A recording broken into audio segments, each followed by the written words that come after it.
Over to you. मुख्य बिंदु जरा बताइए, क्या क्या महत्वपूर्ण बातें रही इस बार आम बजट के दौरान? पूनम जी बिल्कुल, और आम जन कह रहा था खोल दे पंख कहता है परिंदा, और जब लाल पोटली खुली तो इस बार देश का आम बजट वाकई आम लोगों के लिए दिखाई दिया। लेकिन फिलहाल हम बात कर रहे हैं किसान बजट 2025 की। जैसा कि बता रहे थे विनोद सिंह चौहान जी भी कि इस बार किसानों को केंद्र में रखकर बड़े ऐलान किए गए हैं, 11 ऐलान किए गए हैं। अब उन्हीं का जिक्र कर लेते हैं फटाफट से। किसान बजट 2025-26 किसानों के लिए क्या खास है, आइए एक नजर उसी पर। प्रधानमंत्री धन धान्य योजना का ऐलान किया गया है। 100 जिलों में धन धान्य योजना की शुरुआत होगी। 100 जिले इसके लिए तय किए गए हैं जहां इस योजना की शुरुआत होगी। ऐसे में बड़ी राहत मिलेगी।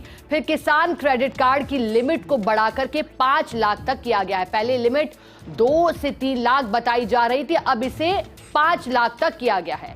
वहीं सरकार का तुअर, उड़द और मसूल उत्पादन पर फोकस रहेगा दालों में। आत्मनिर्भरता हासिल करने के लिए 6 साल के मिशन की घोषणा की गई है। वहीं ईंधन रिफॉर्म्स कार्यक्रम में 1.7 करोड़ किसानों को मदद मिल पाएगी। ग्रामीण संपन्नता और अनुकूलन निर्माण राज्यों की भागीदारी से शुरू किया जाएगा। कौशल निवेश से कृषि में रोजगार का सुधार होगा। राष्ट्रीय उच्च पैदावार बीज मिशन की घोषणा की गई है। तो वहीं अंडमान निकोबार और गहरे समुद्र में मछली पकड़ने को बढ़ावा देगी। कपास की लंबे रेशे वाली किस्मों को बढ़ावा।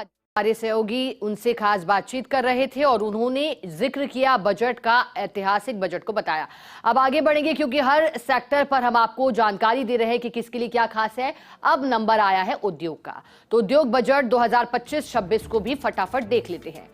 एमएसएमई के लिए लोन गारंटी कवर 5 करोड़ से बढ़ाकर 10 करोड़ किया गया है, जो सर्वाधिक चर्चाओं में रहा। इसे 5 करोड़ से अब दुगना कर दिया गया है। लोन गारंटी कवर एमएसएमई अर्थात लघु और मध्यम उद्योग के लिए बड़ी राहत। वहीं 1.5 लाख करोड़ तक का कर्ज मिलेगा, यह भी बड़ा ऐलान किया गया है। एमएसएमई सेक्टर की मांग भी थी, मांग का खास ख्याल रखा गया है। अब स्टार्टअप के लिए लोन 10 करोड़ से बढ़ाकर 20 करोड़ रुपए का कर दिया गया है। और इस बात का जिक्र वित्त मंत्री ने भी किया कि ऐसे में जो देश का जो अर्थव्यवस्था है उसमें भी इन उद्योगों का महत्वपूर्ण योगदान रहता है। स्टार्टअप के लिए गारंटी फीस में भी कमी होगी, ये कहा गया है। साथ ही खिलौना उद्योग के लिए मेक इन इंडिया के तहत विशेष योजना शुरू की जाएगी।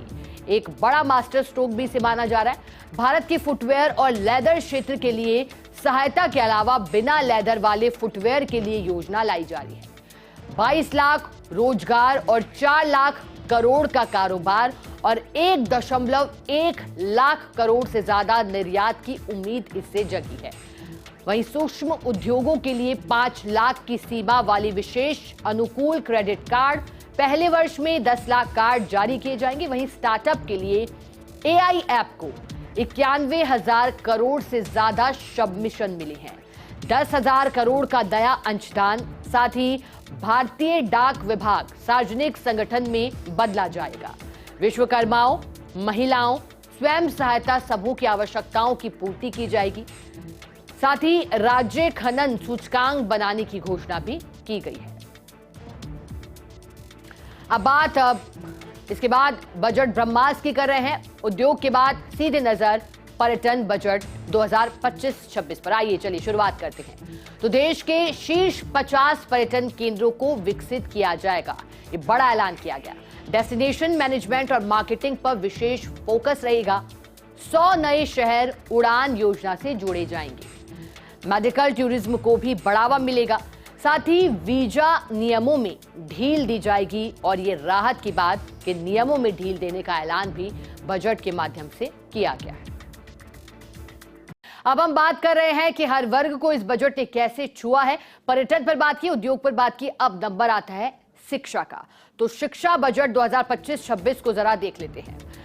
आईआईटी पटना में सुविधाओं को बढ़ावा दिया जाएगा, ऐसा ऐलान किया गया है। 500 करोड़ के बजट में एआई के लिए एक विशेष संस्थान की स्थापना की बात कही गई है।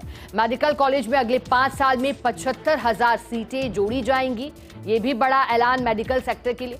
अगले साल मेडिकल कॉलेज में 10,000 सीटें जोड़ी जाएंगी। सभी जिला अस्पतालों में डे केयर कैंसर सेंटर की सुविधा दी जाएगी।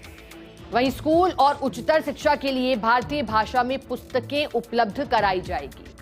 5 राष्ट्रीय कौशल केंद्र स्थापित किए जाएंगे। सरकारी स्कूलों में 50,000 अटल टिंकरिंग लैब की स्थापना की जाएगी। जिज्ञासा, नवाचार, युवा मस्तिष्कों में वैज्ञानिक सोच को बढ़ावा दिया जाएगा। वहीं सभी सरकारी माध्यमिक विद्यालयों और प्राथमिक स्वास्थ्य केंद्रों को ब्रॉडबैंड कनेक्टिविटी प्रदान की जाएगी। अनुसंधान, विकास और इनोवेशन को 20,000 करोड़ का बजट दिया जाएगा। तो शिक्षा के क्षेत्र को भी छूने का प्रयास इस बजट के माध्यम से किया गया है। अब शिक्षा के बाद बात करते हैं मेडिकल बजट 2025-26 की। आइए नजर डालते हैं। मेडिकल कॉलेज में अगले 5 साल में 75,000 सीटें जोड़ी जाएंगी। अगले साल मेडिकल कॉलेज में 10,000 सीटें जोड़ी जाएंगी। साथ ही सभी जिला अस्पतालों में डे केयर कैंसर सेंटर की सुविधा दी जाएगी। 2025-26 में 200 डे केयर कैंसर सेंटर बनाए जाएंगे। प्राथमिक स्वास्थ्य केंद्रों को ब्रॉडबैंड कनेक्टिविटी प्रदान की जाएगी। साथ ही ये बड़ा ऐलान देखिए, 36 जीवन रक्षक दवाओं पर पूरी तरह से ड्यूटी टैक्स खत्म किया गया, यानी कि सीमा जो है इसकी समाप्त की गई है कस्टम की। अब कैंसर के इलाज की दवाएं भी सस्ती होंगी। साथ ही 6 जीवन रक्षक दवाओं पर कस्टम ड्यूटी को 5% कर दिया जाएगा। बड़ा ऐलान, कैंसर जो कि गंभीर बीमारी है, इससे जुड़ा बड़ा ऐलान बजट में किया गया। कस्टम फ्री जीवन रक्षक दवाओं को किया गया। अब नजर डालते हैं नागरिक उड्डयन बजट 2025-26 पर। चलिए शुरुआत करते हैं। 1.5 करोड़ लोगों को प्लेन में यात्रा का सपना पूरा होगा। इस ऐलान के बाद अब उड़ान क्षेत्रीय कनेक्टिविटी के तहत जोड़े गए 88 एयरपोर्ट भी। साथ ही 120 नए गंतव्यों तक क्षेत्रीय कनेक्टिविटी बढ़ाई जाएगी। 1,000 करोड़ लोगों को हवाई जहाज से यात्रा करने का मौका मिल सकेगा। बिहार में 3 ग्रीन फील्ड एयरपोर्ट तैयार किए जाएंगे। पटना, बेहटा एयरपोर्ट की क्षमता बढ़ाई जाएगी।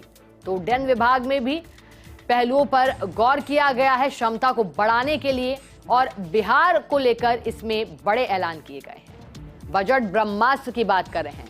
और अब देख लेते हैं कि इंफ्रा डेवलपमेंट पर सरकार का फोकस। राज्यों को बिना ब्याज के 1.5 लाख करोड़ रुपए तक के लोन की घोषणा कर दी गई है। वर्चुअल के माध्यम से देखिए, आपको आसानी से समझाने का प्रयास कर रहे हैं कि बजट में क्या खास है। सरकार की ओर से इकोसिस्टम को मजबूत करने का प्रयास भी किया जा रहा है। शहरी गरीबों की आय बढ़ाने और माइक्रो उद्योग को आगे ले जाने पर पूरा फोकस है। इंटरेस्ट फ्री लोन राज्यों को 50 साल के लिए दिया जाएगा और खिलौनों के लिए राष्ट्रीय कार्य योजना लाने का ऐलान किया गया है। टॉय सेक्टर में भारत को ग्लोबल सेंटर बनाने पर जोर है। साथ ही माइक्रो बिजनेस और एमएसएमई सेक्टर को आगे बढ़ाने का रोड मैप पेश किया गया है। पीएम आवास योजना के तहत 1 लाख अधूरे घरों को पूरा किया जाएगा। और बजट में सबसे ज्यादा नजरें युवाओं की बजट पर थी और अपेक्षाएं भी सबसे अधिक युवाओं की थी। तो युवाओं को क्या मिला, ग्राफिक्स के जरिए समझ लीजिए। बजट में एमएसएमई से जुड़ी बड़ी घोषणा की गई है। सरकार एमएसएमई सेक्टर के लिए कार्ड जारी करेगी। सरकार ने लोन सीमा 5 करोड़ से बढ़ाकर अब 10 करोड़ कर दी है, सीधे डबल इसे ले जाया गया है। स्टार्टअप के लिए लोन 10 करोड़ से बढ़ाकर 20 करोड़ करने का ऐलान किया गया है। यह भी दोगुना किया गया है, छलांग से लगाई है युवाओं के लिए राहत, क्योंकि एमएसएमई सेक्टर को लेकर के बड़ा ऐलान। एमएसएमई जो कि लघु और मध्यम दर्जे के उद्योग के लिए जो ऐलान है उससे जोड़कर इसे देखा जाता है। अब बात ऊर्जा बजट 2025-26 की करते हैं। आइए शुरुआत इसकी करेंगे।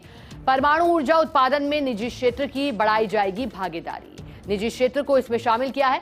वहीं छोटे मॉड्यूलर रिएक्टरों के निर्माण को बढ़ावा दिया जाएगा। परमाणु ऊर्जा मिशन के लिए 20,000 करोड़ की घोषणा की गई है। साथ ही वित्त मंत्री ने की है एक समर्पित परमाणु ऊर्जा मिशन की घोषणा भी। मिशन का लक्ष्य है 2033 तक 5 छोटे मॉड्यूलर रिएक्टर चालू करना। तो ऊर्जा बजट जो कि एक चुनौती भरा क्षेत्र माना जाता है, इसको लेकर भी बड़े ऐलान और आत्मनिर्भर बनाने पर फोकस। अब बिहार में चुनाव से पहले बजट में बड़ा तोहफा, क्योंकि बिहार में इसी वर्ष अक्टूबर नवंबर के बीच विधानसभा चुनाव है। अब बिहार को किस तरह से राहत दी गई है देखिए। वित्त मंत्री निर्मला सीतारमण ने बजट में घोषणा की है। अब जल्दी से बता देते हैं, बिहार में मखाना बोर्ड का गठन होगा। मखानों के उत्पादन, प्रसंस्करण, विपणन के लिए एक बोर्ड तैयार किया जाएगा। किसानों को पथ प्रदर्शन और प्रशिक्षण उपलब्ध कराया जाएगा। आईआईटी पटना को और विस्तार दिया जाएगा, गति दी जाएगी। बिहार में national institute of food technology बनेगा। इसके अलावा अगर बात करें, पटना एयरपोर्ट की क्षमता को बढ़ाया जाएगा। यात्री भार को देखते हुए यह भी एक बड़ा ऐलान। पटना में साथ ही बिहार में नए ग्रीन फील्ड एयरपोर्ट खोले जाएंगे। पहाड़ी इलाकों में जिसमें छोटे एयरपोर्ट, हेलीपैड बनाए जाएंगे। मिथिलांचल में पश्चिमी कोसी नहर योजना लाई जाएगी। भगवान बुद्ध से जुड़े स्थलों को विकसित करने का ऐलान किया गया है।